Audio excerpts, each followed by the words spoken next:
Hi everyone, I thought I'd pop in and show you what's been going on in my garden. But I'm going to start off here on the side of my yard, in the front yard, and show you these sweet cone flowers I talked about last year. This particular bush is about close to 6 feet.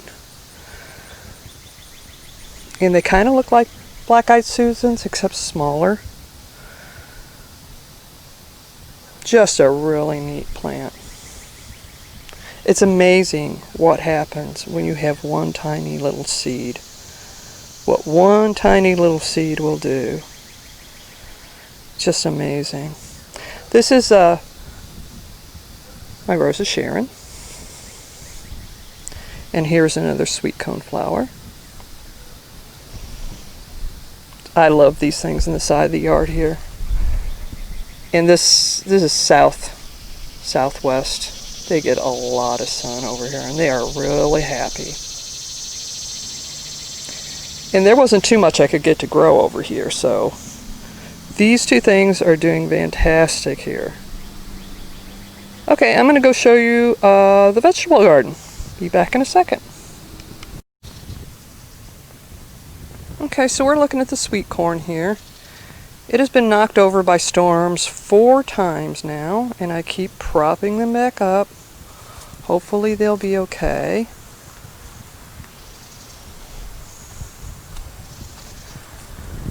All the tiny ears developing on them. We'll see what happens. Okay, over here we're going to take a look at the black-eyed Susans.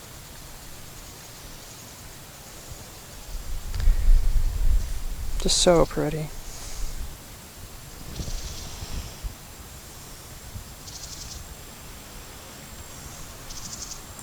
It was so funny because I found just small ones all over the yard last year because I gave most of them to my niece. And in the fall I found small ones around the yard and I brought them all over and lined them up here. And they just took off this year. Lots of black-eyed Susans. And it was funny because this time of year last year I had no flowers in my garden in August. And I wanted to make sure this year I had plenty of flowers for the pollinators in August. So I was really dependent on these black-eyed Susans. They look great. Here's the sesame plant. I've had to stake it up. And then I noticed 2 more going down here. I'd done some littler ones and I didn't know if they would take off or not. But yeah. And then it has a second branch coming out here, so I staked it out. These are, I believe, pinto beans. And I just noticed this just a few minutes ago. Oh my gosh. I don't know how many times I've walked past this and never seen this till now. These might be purple hull peas. I'm not sure I'm saying that right at this end, but I know definitely it's pinto over here. Over here I have in a cage, I just put this around it because it's so unusual. And I got pink brandywine, 2 cat face together here. But what's weird is this third one over here is also connected on the other 2. So it's like 3 tomatoes in one. And the birds have been pecking on my tomatoes. And then I was watching a squirrel take off across the yard with one of my tomatoes the other day. It had already been knocked over. So, it was laying on the ground. And he was having a good old time with it. I could probably put that video in right here and show you.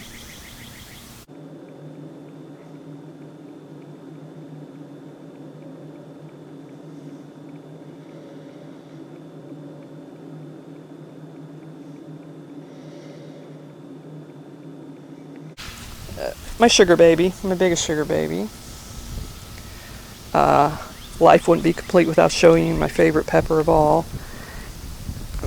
That's these Jimmy Nordellos. I love these.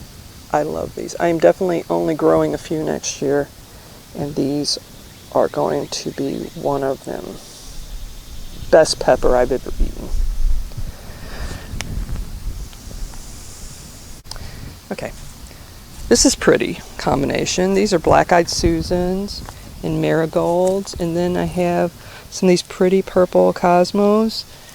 Let's see, Joyce from What We Grow sent me these. Nice little display of flowers there. Now here's some more corn I threw in the ground, and hardly any of them came up. And then what did come up, the rabbit was eating them. This is before I put a fence around them. And I have a video of that, which I will put in right here.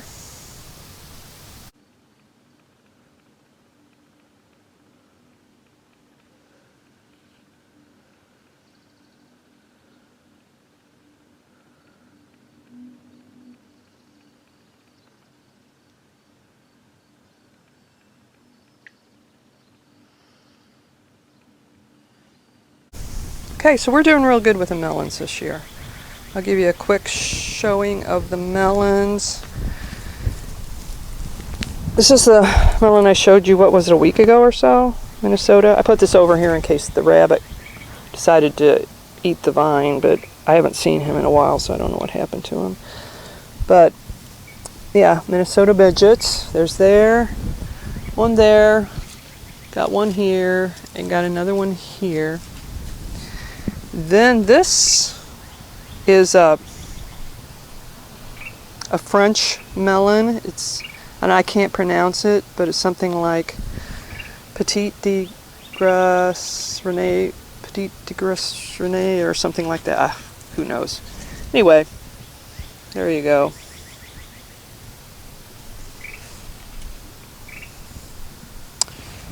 And I think there is, oh, here's a little one right here. Just I noticed the other day. I hand pollinated a lot of these myself, just to make sure. And I definitely hand pollinated this one. So far we got like 6 melons, 2 different kinds, and then I've been working on this one over here, which is the Golden Jenny.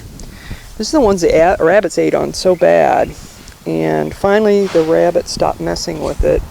Here I put, and it was the vine was able to grow out. I think I got a little one here, and I pollinated one over here, and I think it might have taken 2. We'll find out. Let's see, what else have I forgotten? Oh, okay, so over here, just look at the flowers. Let's just look at the flowers because they're just so gorgeous. I know you're thinking, well, she's got more flowers than she does vegetables. And you're right, I do. But boy, I tell you what, this really confuses the insects. There's onions in there, there's peppers. Anyway, this is interesting. This pepper here, look at the size of this thing. Let's see if I can get a picture of it. Look at that. I bought this pepper during the winter at the grocery store. It was the biggest, most beautiful red bell pepper I've ever seen. It's not what they normally carry at the store. I liked it so much, I saved the seeds from it. And you know, you never know what you're going to get when you do that. But what I got was some beautiful peppers. These are much nicer than the California Wonders even. So yeah, I got to saved all those seeds. I will be growing those. I don't know what they are. They're just beautiful though. And there's my Buddha frog. And some more zinnias. These Corbassi peppers are also really good and interesting looking. And they also are very tasty. So Jimmy Nordello and Corbassi are 2 that I will be planting again next year. And that's about it. This is a neat looking zinnia. It was called something like candy cane or something like that. I really like it. got a late start on it, so it's just now coming up. Here's another sugar baby. I also over here have another sugar baby. You know what I noticed, and I'm sorry about the lawnmower, somebody's cutting a few houses down. What I noticed is once they get a pretty good sized melon on them, they just stop flowering. The sugar babies do. Interesting. Anyway, I really enjoy having the flowers and the vegetables mixed together like this. It's just a mess, and I just love it. I know everybody does nice, neat rows and everything like that, but I'm just feeding myself, so it's not like I need a large amount of food here. So I kind of just like to just put them together and let them do their thing. And I think it's just beautiful this way. Anyway, I'll let you go for now. Thanks for stopping by. Hope y'all are having a nice day. Talk to you again soon. Bye-bye.